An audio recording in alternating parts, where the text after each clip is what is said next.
tres pequeñas partes que forman la estructura de la Santa Misa. La primera se llama ritos iniciales, luego está un poco más adelante el rito de comunión para poder recibir el cuerpo de Cristo y finalmente el rito de despedida o ritos finales. Así de esta manera hay como 5 elementos en la liturgia, en la estructura de la Santa Misa. 2 grandes y 3 pequeños. El primero decíamos liturgia, o más que liturgia, ritos iniciales, luego liturgia de la palabra, después liturgia eucarística, con el ofertorio incluido y la consagración, después sigue lo que se llama rito de la comunión y finalmente rito de despedida, ritos finales.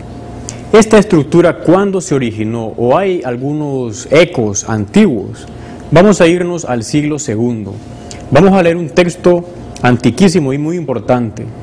Está redactado por un cristiano llamado Justino. Él no era sacerdote, él era un filósofo, era como una especie de profesor universitario en aquellas épocas.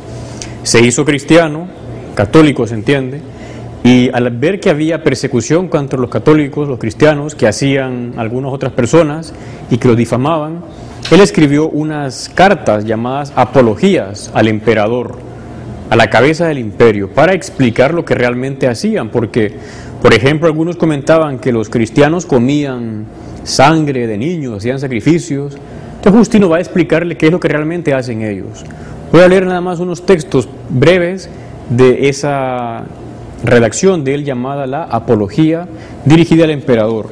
Dice lo siguiente, que el día que se llama Día del Sol, se reúnen todos los que están en la ciudad y en el campo. ¿Ahí qué hacen? Dice, se leen las memorias de los apóstoles y de los profetas.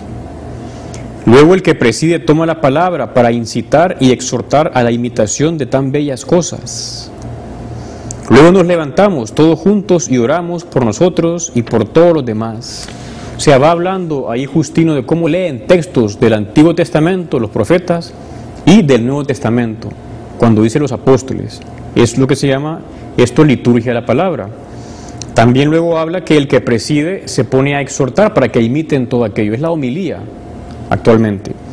Y al final dice que se levantan y oran por ellos y por todos los demás. La oración de los fieles. Leemos un siguiente texto, siempre de Justino. Dice, luego se lleva al que preside a los hermanos pan y una copa de agua y de vino mezclados. El presidente los toma y eleva alabanza al Padre por el nombre del Hijo y del Espíritu Santo y da gracias, en griego Eucaristía. Está explicando cómo se le llevan esos dones de pan, vino y agua al sacerdote, luego éste hace la acción de gracia, la consagración sobre aquello que se va a convertir en el cuerpo y en la sangre de Cristo.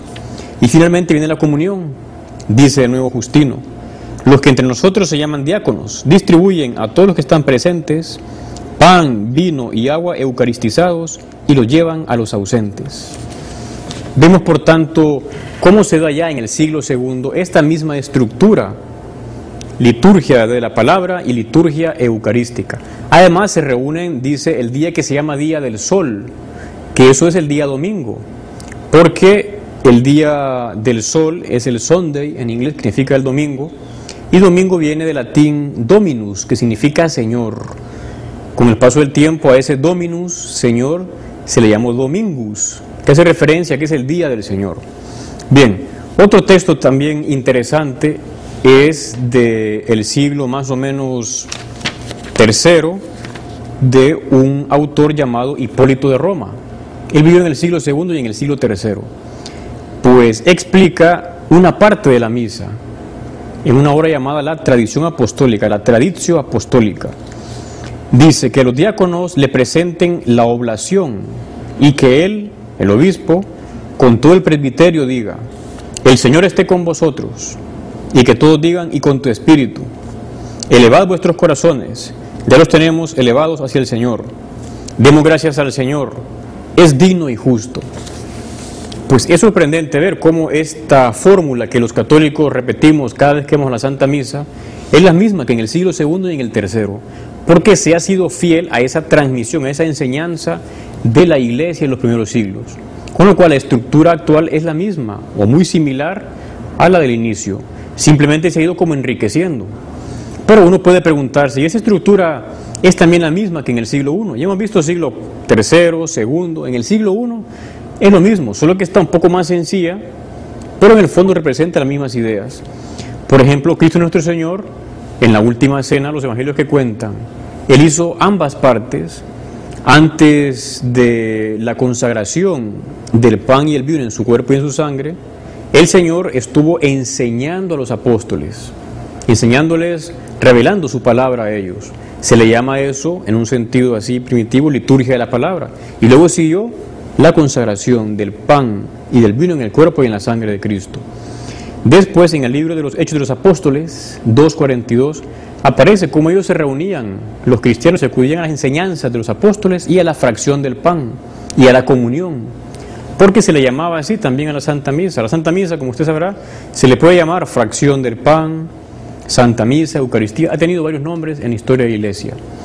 Y también hay un texto muy interesante en el libro de los Hechos de los Apóstoles, 20 del 7 al 11, donde cuenta cómo San Pablo llegó a una comunidad cristiana en la ciudad de Tróade y estaban reunidos el primer día de la semana, también se le llamaba así al domingo, y allí él comenzó a enseñarles, a formarles, liturgia de la palabra. Tanto había hablado él que un niño se durmió y se cayó y se mató.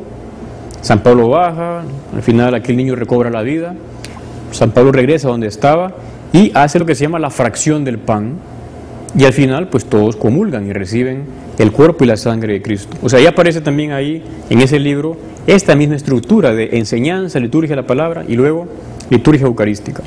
Por lo tanto, de manera así sintética podemos decir que esta estructura de la misa actual ha sido la misma en los siglos anteriores. Pasamos al objetivo principal de este programa, que era cómo vivir mejor la Santa Misa.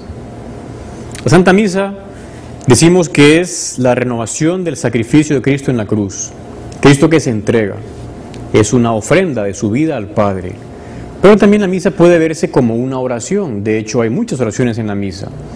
Y para vivir la misa nos pueden servir los 4 elementos o modos con los que un cristiano puede hacer oración, o los fines más bien. Vienen recogidos, por ejemplo, en un escrito antiquísimo, allá por el siglo II, III, de un cristiano llamado Orígenes. Orígenes, en un tratado de la oración, dice que la oración, y por tanto también en la misa podemos aplicarlo, se dan 4 fines principales, que son adorar a Dios, luego desagraviar, pedir perdón por las cosas malas que hemos hecho, después pedirle lo que necesitamos y a la vez agradecer. Pues también en la misa nosotros podemos vivirla así. O sea, la misa en primer lugar es para ir y adorar a Dios y decirle: Señor, te adoro, te amo, porque tú eres mi creador, porque me has dado la vida, porque te debo todo a ti. Uno va a la misa fundamentalmente a adorar a Dios. Luego también vamos a la misa a pedirle perdón por las faltas que hemos cometido. Se entienden faltas leves, porque las graves hay que confesarlas antes. Acudimos al sacramento de la confesión. De hecho, en la misa hay una parte donde se hace ese rito de pedir perdón por las faltas leves, pequeñas, veniales, se entiende. También en la misa nosotros vamos a pedirle cosas. Quizás lo más fácil, pedirle cosas que necesitamos para nosotros, para otras personas, pero sabiendo que la mejor oración o petición no es en la que Dios hace lo que yo quiero, sino donde yo quiero lo que Él quiere. Por eso le decimos en el Padre Nuestro: hágase tu voluntad. Le pedimos cosas, pero siempre como Él quiera, porque Él sabe más que nosotros. Y finalmente le damos al Señor gracias por todo lo que nos da, las cosas que vemos y también las que no vemos, porque muchas ni siquiera nos damos cuenta de todo lo que Él nos está beneficiando. Por tanto, cada uno puede ver cómo hace en la misa, en qué momentos, para adorar a Dios, decirle que le ama, que le quiere, para pedirle perdón, para darle gracias, para pedirle cosas. Si uno está